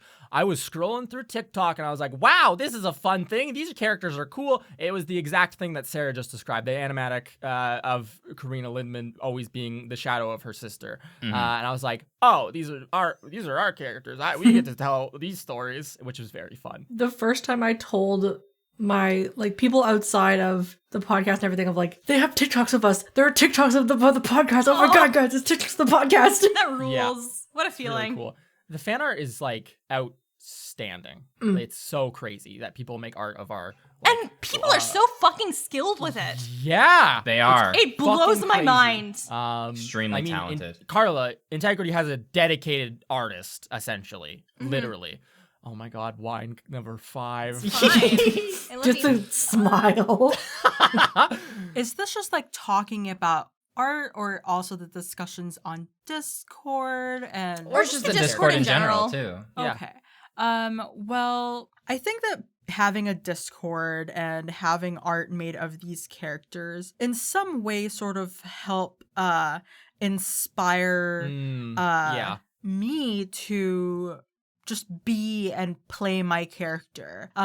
Sometimes there is like that self-doubt of, oh, is my character being being too much, being extra, being a pain in the ass, and just seeing the reception that people have had towards Integrity and loving her has been comforting Yeah. and reassuring, because, you know, I think that we are our own biggest judges and we judge ourselves too harshly and too much. So having that reassurance and that support from other people has been quite nice and comforting. Also, Integrity art is the best art. Like, it just makes me want her to do really weird shit and getting really cool art from Carla does that. not have an ego. I do not have an ego. You know, like whenever things, I think even before I started being a part of the podcast, I started making art of of like characters and everything like that. And I think the first time I saw like fan art being made, it was the first moment of like, because like this has been sort of like just the thing I think I've been doing for a couple of years now. Like, and it was a moment of like, oh my gosh, like other people feel so strongly about this. Yeah. We've made That it. other people want to make it. It's not someone. It's not just Honestly. someone who like is a part of it. It's people who are listening to it and they like it and they're making so much stuff now. And I don't know. It just fills me with so much like joy. I like looking at people's art anyway. So like seeing like all the like connections. Yeah. Yeah. The first moment that someone on the Discord was like, "Hey, look at my cosplay!" Oh, was like, I yeah. That fucking blew my mind. Oh, yeah, that Cosplayer was characters. amazing. and it's Tess happened a couple of cosplay? times since then, and it is So amazing. truly the coolest fucking shit. Yes. I will say, years ago, someone made an Instagram reel, which was me yelling at Ben and telling him to shut up or I will annihilate him, Yep. and that was for a couple of weeks my highlight reel until you, I know who you are, privated it and took it off your account. I could no longer watch it as my like hype reel to start an episode. But thank you for making it. And well, it was If you can alive. hear us, send that MP4 video or whatever to Sid. Luke, so that he can just have it forever. That was Sid, yes. Oh, Sid, you still listen. You got to send that to Luke. Okay. Incredible. Oh, it's my turn. Okay, a question that I found is from Patreon from Peter Mountain. Yes. Let's see. If Swim weren't assigned to be together, who would they have naturally picked as their Wildcliff group? What is your answer? Ooh. I don't It's a think draft. I don't think the advanced kids can all work together, but if they could, she would have jumped into Philip's team immediately. Oh, yeah. Just the rich kid team. The rich kid team, That's all the fucking rich good kids just vibes, join one group honestly. because they don't want to Yeah. talk to the other kids. To the filth. Ugh, gross. Beneath Mira us. would have picked Integrity Idleberry, Alina Hollyfield, Yep. Velden Deeplake, because she would have wanted Alina and Velden to be on in the same team together, just to let everything marinate and see what would have happened. And Philip Maisel. Oh, interesting. Here's my selection. Yeah. Windsor Wallaby, Karina Lindman, Arior, Yeah. and Sylvie. Ooh. Okay, I'm gonna need you to justify that one, bud. What? Justify what? Explain Karina Lindman. I feel like she would be the de facto leader of the group. I feel like Yeah. with Sylvie, Arior, and Winsler, she's the only one who is like cares enough to be like, all of you shut up, listen to me. We need to do Yeah. this. Like Okay. literally spearheading the coordination so that they don't 100%. fucking flounder. Perfect. I have an idea. Okay, so I have Lucia and Ira. I can't think of a third one though. I'm having a bit of trouble there. Perhaps it rhymes with Delness. Delness is not in our year. Imagine if she was, though. Imagine the cute meeting the first day. Like Mira sees a really pretty girl who's also waiting, and Delness sees you, and then y'all walk off with a cat. There was like 8 pretty girls that were waiting in the hallway. Delness was held back a year. Fucking. Frankly, I think that the nature of Delness and Mira meeting was largely shaped by the fact that Mira rescued Delness. I don't think you can divorce that from Mira's feelings on Delness and Delness's feelings on Mira. Hear me out. If Delness had been in our year, who would have been the person trapped in? Imagine Penny. Imagine you falling in love with Penny. Oh God. All right, Mira sees who's trapped and is like, all right, everybody, let's get going. Good luck with that, though. Bye. That's so true. Bye. And then we never see them again. Oh no. Who would Integrity's team be? I think Integrity would choose Sylvie, Yeah. Ira, Mm-hmm. and obviously her. Yes. And I think I would also choose Kurt. Ooh. I think that group with like Ira, Sylvie, and Integrity just like shooting their shit during group work, and then having Kurt help maybe potentially do a lot more of the work.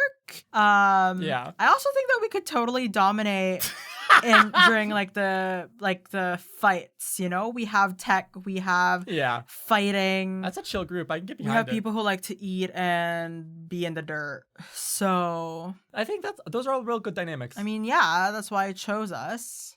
Like, I think we'd be a really cool group. That's a good question. Thank you so much. Yeah, great question. So this question comes from the Discord Yes. by Ghostanik? Oh, Ghostianic. Oh, Ghostianic. The best part of the fucking Q&A, the mailbag, is that everyone has their fucking Halloween names and it's unrecognizable. It's so good. Scara right now. Like, it takes a second. So what do you guys think would be the topics discussed for Discord channels themed around NPCs, like the hashtag Ira's dormitory or hashtag Artist's cottage? Artist's cottage would be canon. nothing but like IKEA furniture. I was gonna say my God, it was gonna be like a discussion about how to make the best coffee to like wake you up in the morning instantly. Yeah. In canon, by which I mean in the real life Discord server, Integrity's dorm is where people post pictures of their meals. Neska's dorm is that, but all the meals are hearts. Yes, Oh. fantastic, excellent. Conversely, Integrity's dorm on the actual server is where people also post their outfits. I think Loud's dormitory would be people posting their outfits, but when they're disguised as other people. Yeah. I love that. Ira is Dirt Girl, right? Ira's Dirt Girl, yes. Okay, so wouldn't we just rename the botany lab to Ira's dorm? Yes. Botany Lab There is you where go. we discuss plants and science. I am Ira, and Ira is me. Oh, shit. I made her. She's my brainchild. Yes. Sarah went off to get wine, or...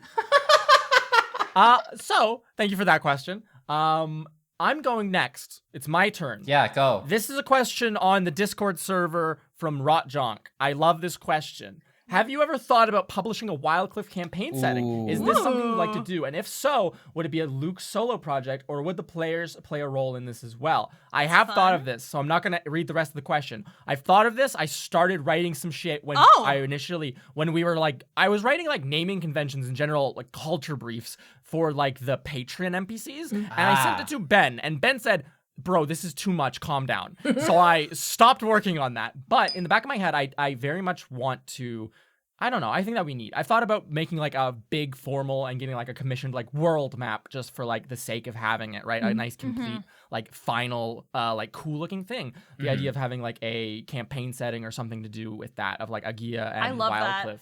Listen, you know I love flavor text and creative writing, so if this is ever something you want to work on as a group of all of us, I am super down to provide some Get us on board. background Ben writing. raising no way his I can hand, fucking help in ecstatic. this Yeah, project. these people write good flavor text and come up with really good ideas. It would definitely not be a Luke solo project because I can't complete anything on my own. Also, bouncing ideas around with each other is like Collaborative story. We make the show collaboratively. We would absolutely build something like that collaboratively. I would never try to take that on. Thank you for the question. It's a really nice question. I think about that probably at least 4 times a week. wow. Thank you. So my next question is on the Discord. It is from Asis or Asis, I'm not sure. Yes. How often do you feel remorse for what happened to the show's protagonist, Ferdinand? The answer is never. The answer's never. Nah. Specifically, what I want to talk about is I love when bad things happen to all of us. Yeah. Luke, a question for you. When is this episode going up? This episode's going up after you got after Mira's knocked unconscious Great. on Bailey Blue's floor. Fabulous. I was Serenep going is to in a ask. demi-plane, Whoa. and Winslow and Integrity are food for rats. Great. That's what I was wondering, because right now, at the point where we've recorded this, we're in a pretty bad situation, I think. And I just want to say that I am not playing the game for Mira to fail. When I play Mira, I assume the responsibility of wanting what's best for her and achieving those goals as best as I can. But when I'm not able to, I'm not upset about that fact whatsoever. I love that shit. And I love what happened with Ferdinand. I think that was a fantastic ending to an arc. I will support it till my dying day. Yep. It was good shit. And that's Yes. my perspective on that statement. I fucking loved the end of Trading Places. Nothing can sway me on that subject. I am reminded, though, Sarah, on your little rant, this is an aside, of last year when we had a question about could you win a fist fight against your characters or something, and you're like, oh, Mira would want to beat the fuck out of me. Oh, and yeah. I think that has only improved. Mira has only gotten, I think Mira would only have more ire for you. I'm sure she would. Which But is like, the way to one of play. her arms has 4 fingers. I think I can take her. Perfect. Thank you so much for that question. Thank you. This question will be also from the Discord. This is submitted by Sheepolution. What is your most memorable role? The one that made you lay awake in bed at night, wondering what would have happened if you had rolled differently. The There's D4 so roll many. of which arm Nesca took. Oh, Oh, yeah. really? That's a good one. That's a good one. The first, like before we had the whole thing with the shepherd, killing the first, like Serenep's first kill. Yeah. That left me. I Yeah. left my room, went to my mother, and I said, "Mother, I'm sad." And she's like, "Why?" I said, "I killed somebody." She said, "Isn't that the point of the game?" And I'm like, "Mom, you don't understand." My most memorable role was Integrity rolling a 30 plus on the does she get expelled thing, because I had a very fun hook idea for if she didn't, which was like, you're gonna get a branch extended to win the duel, and if you don't win the duel and make yourself a good name for yourself, you're out. Damn. That's the play I was gonna go with, and then you just guys, all you guys got 30. I mean, that would have been really crazy. great. I think for me, it would be the role for If I Live or Die. Oh my god. Yeah. That was In the 2 failed corrupt- death Yeah. saves. I'm glad that worked out well, but I do lay awake at night thinking what would have happened if Yeah. that went the wrong way. Yeah. And we had to say goodbye to Integrity. Ben. Once they're exploding via fireball because I failed that dex save, and he instantly perished. Yes. Lost the grub. Yes. There's never a Oh. time where I don't think about that because it's just I love funny. that you went through so much effort to get the summoning reagents. So and then much immediately effort, got- and then- next turn done, 1 hit. Ugh. Great question. So this question is from the Discord, Mm-hmm. from Ghostianic. Ghostianic. Ghostianic. When things are hard for Swim, what do they do or think to feel better? For Luke, this can be artist or any other NPC. I'm gonna answer for 2 NPCs, as I have been this entire night. Artists, I think when things are going wrong and bad for artists, I think he'd be like, "Is this what Fadan would want for me?" Whoa. And like fucking cry himself to sleep God. and like get out of a rut that way. Take me to Get the their knife. buzz. That's so sad. And to answer for Karina Lindman, if things are going bad for her, I think that she would just start becoming quite irate. And I think her self-soothing is to take her anger out on others. Yeah.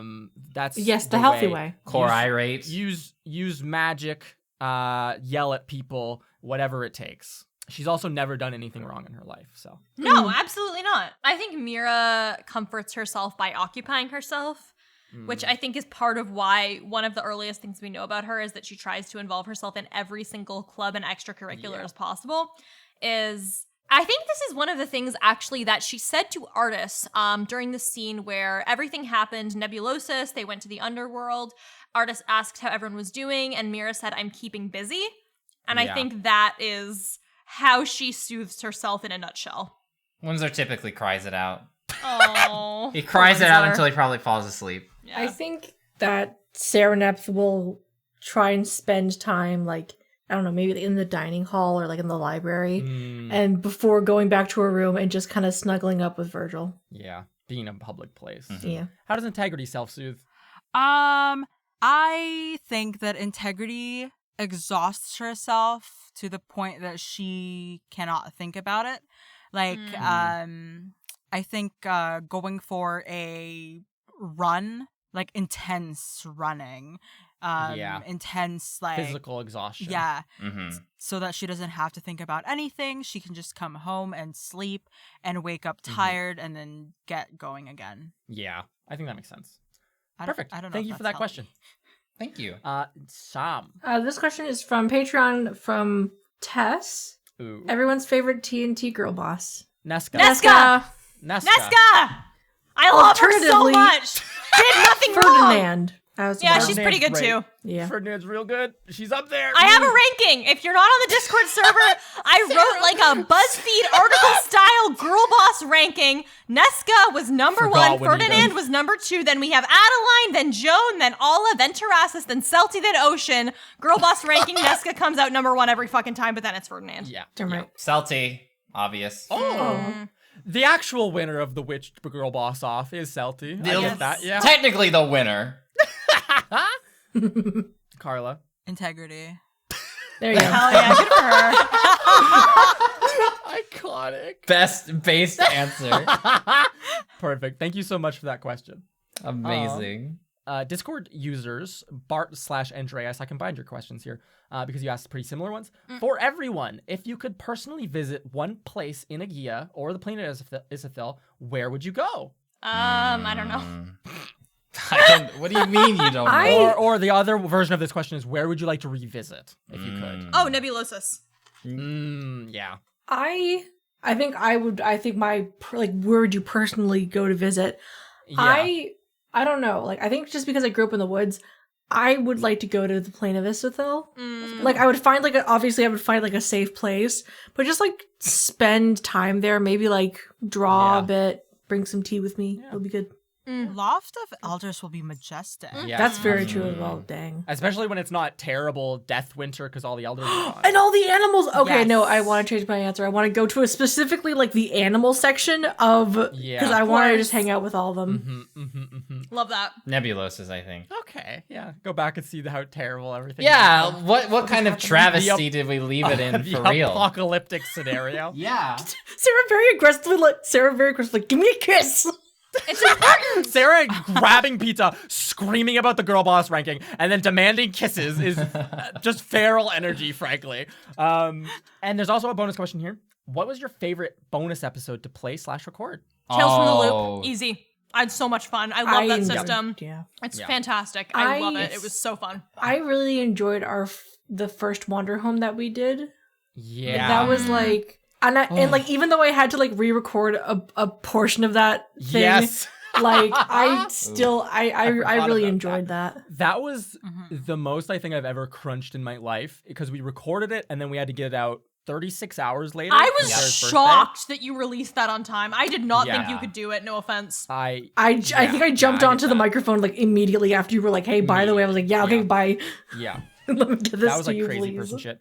My answer is Tales from the Loop, though. That was the most fun I've ever had playing a game. So Yeah. fun. It's definitely a tie between the first Wonder Home and Tales of the Loop, but Tales of the Loop is just past the first I really want to play more Loop. That was going to be my like birthday request this year, but then we just all got busy and weren't able to. So I would Yes, really it love to was- play a sequel. We I can- love everybody's characters. I will loved our adventures. I love the Yes. town we played in. I Super really fun. want to play more of it. Sarah, it's your turn. We're kind of getting up to 2 hours, so I'm trying to go into light speed, quite Yeah. frankly. Light speed. Absolutely. Okay. This is from Martina on the Patreon. Is there any deliberate strategy to balancing the school life aspect of the show with the more fantastical / horrific elements? I'd love to hear about the thought process, especially with how the show has grown and shifted so much over time.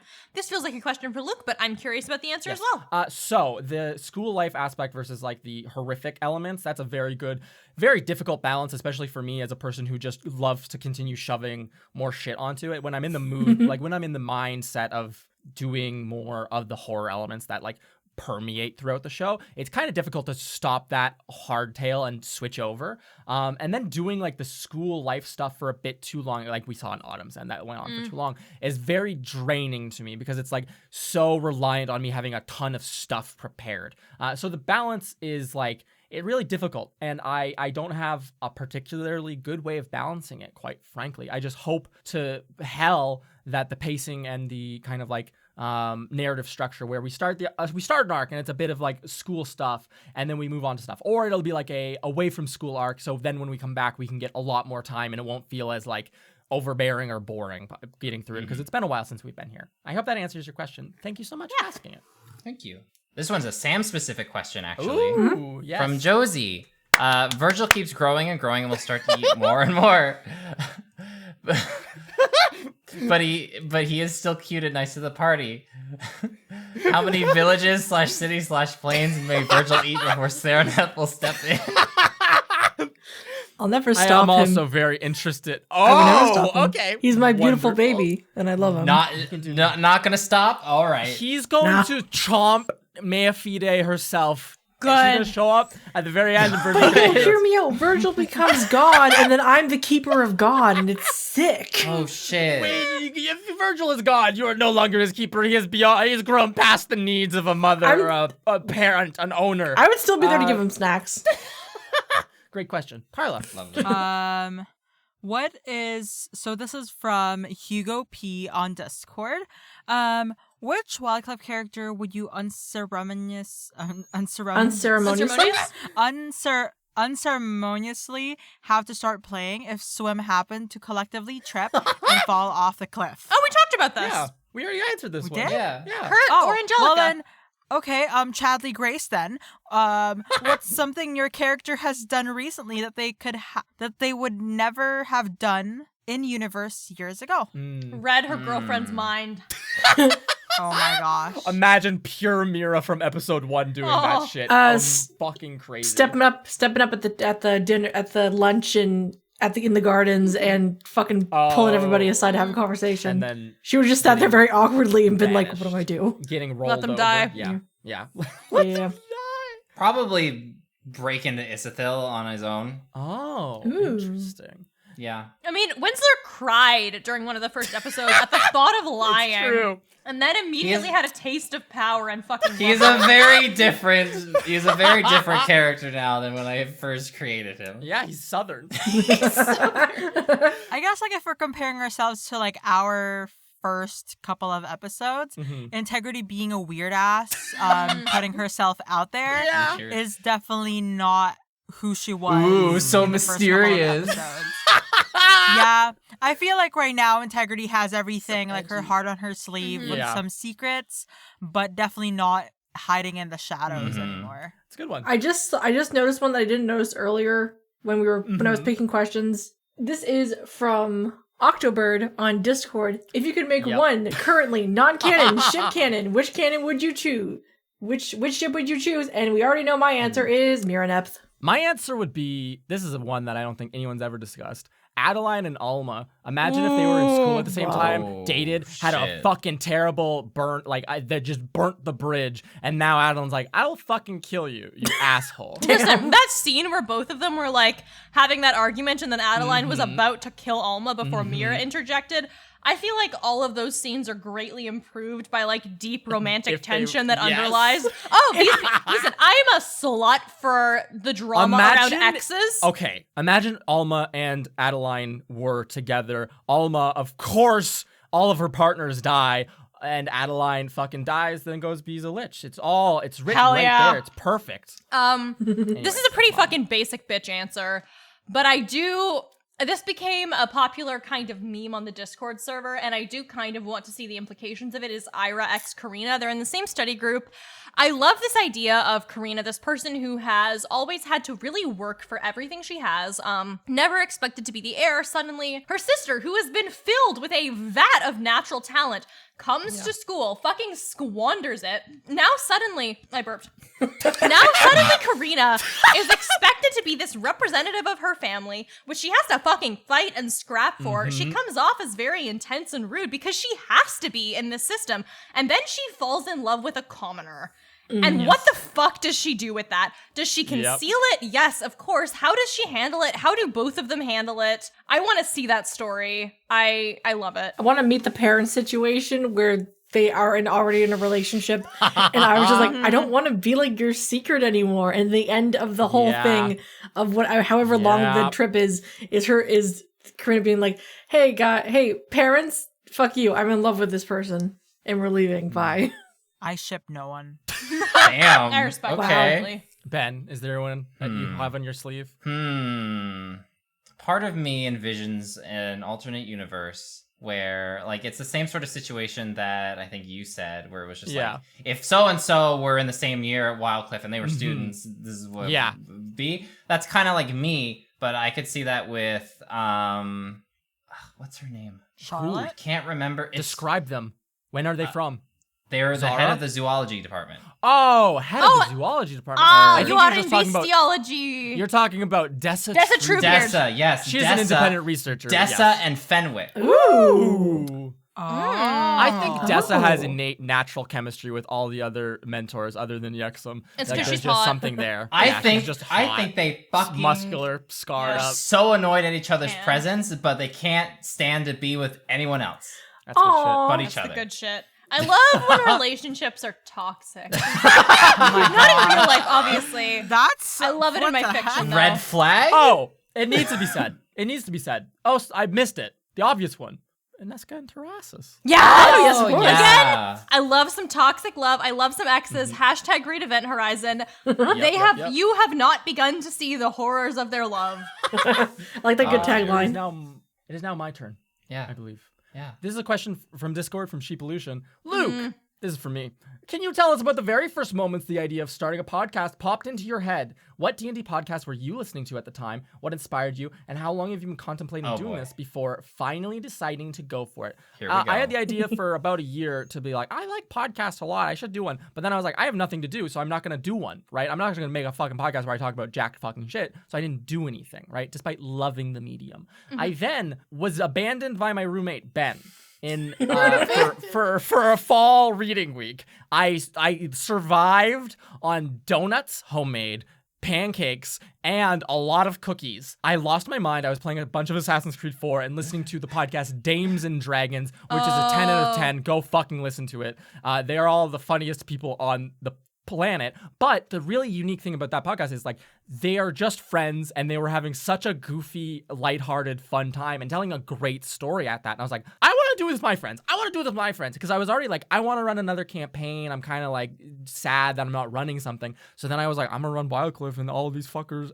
I'm gonna run one of these 6 campaigns and Yeah, we with all all had to my vote. friends. Yeah, they voted and we chose Wildcliff because it was the one everyone found agreeable. But that's it. That's all of it. It was a fugue state or sorry. It was specifically a manic episode. Let me be very was. I clear. can attest to that. Where I went insane and couldn't focus on anything else. You were sitting you were sitting like a gargoyle on our stool. Yeah, I confronted Ben the Sarah, are moment you he came okay? home. So glad Sarah, we are do you- this show. Yeah, I'm really happy Because to be doing this, y'all. you and me, Luke, not these guys because they graduated in 2019, but Yep. our university term Yep. ended early because of COVID. Yep. We got these emails every single day for about 5 days. We're monitoring the situation. We're monitoring the situation. It's fine. We're monitoring the situation. Everybody leave. And we never got proper graduation or any of that shit in Yep. person. And I'm so glad we have this to have us just join up every week or two and just be friends and play a game together. I adore it. Yeah. It makes me so happy. Think Very happy. I think let's- that's We're not allowed to get I think emotional. We do this every year. I that's love fair. you guys. That's fair. We all capstone. get emotional, but we're allowed to be emotional. I think that's where we should Mm-hmm. end the questions. I All like of you that. asked great questions. I'm sorry we didn't get to all of them. Questions. But Yeah. there was a lot, and we There's only a have lot so of much time. questions. We've been a going lot for of 2 hours, responses. guys. There's only so many ciders for Ben to drink and glasses of wine for Sarah. I wasn't even drinking while we were fucking recording this, you motherfucker. Don't put me on blast when Sarah's on her 6th glass. You're lost, Ben. I'm so scared. I was planning on bringing Sarah to Niagara Falls and the wine, like the wine places. Please. And now, So I guess I'm gonna ask. I'll ask one last question from the Patreon. And then Sure. maybe if there's one that like buzzer beaters, we still haven't closed like the question and answer. So if a really good one pops in, we can read that one too. So this is a question from Amber on the Patreon, which I just think dovetails wonderfully into the end of our episode here. Am I the only one who every Wednesday wears my Nesca shirt from trebmerch.com? That's Trebmerch.com. Oh my gosh. Check it out. There's some cool stickers and a t-shirt. P.S. I love the show. Thank you for the question, Amber. If you, like Amber, want to celebrate every single Wednesday with the episodes, go over there, get some stickers, support the show. You can also go to patreon.com/trialsandtrebs, bloopers, Patreon NBC's patron notes, DM notes, early bonus episodes, that kind of stuff. Leave a review and a rating, probably on Apple Podcasts. That's the best place to do it, but on any podcast catcher that you are using. And we have an Instagram, at Trials and Trebs on Instagram and Twitter, I guess. There's a Discord server, link to which Hell is yeah. in the description below. And while I was rushing through that, did any fun questions come in on the wait. It looks like we're just getting in. Oh wow! It looks like it's a really big question. That's a hefty one. That's a good one. Carla, can you field this one for us? You're a resident reader. Let me wear my glasses. Howdy, guys! Long time listener. Who's this from? Oh, sorry. Hi, Luca Chicken Puncher. It's from Luca Chicken Puncher from Discord. And their question is this. His question. Howdy, guys. Long time listener, first time caller. Don't want to waste your time, so I'm just going to get super straight to it.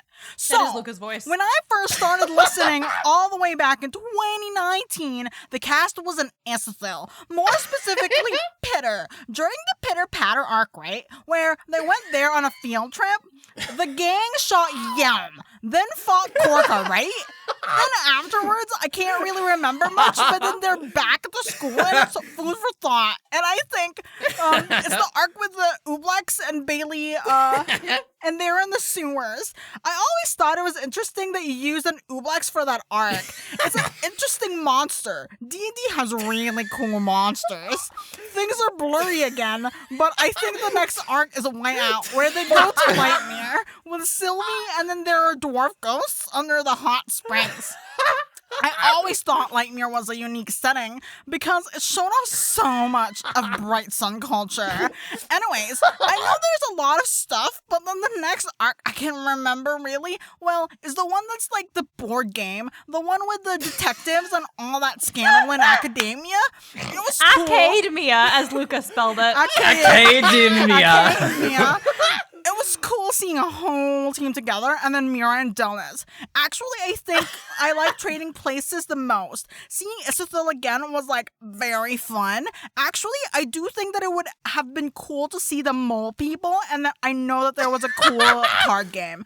I would have loved to see the card game. Like, what are the different factors or factions? Like, what the blue deck?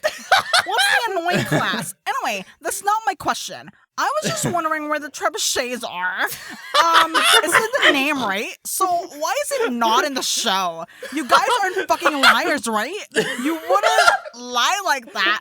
Where are the trebuchets? If that's too much, I have something way easier. If the world of Trials and Trebuchets suddenly were to gain 0.2 atmospheres and all the currency was swapped for a material that was 1 atomic mass unit heavier than the previous material, and half the world's available lithium turned into potassium, how well would Swim do in a Squid Game where they're all squid people that use water guns to cover arenas and ink, and then at the end 2 cats, one of which is a clone of the other and wants to kill them to take their place, announces the winner.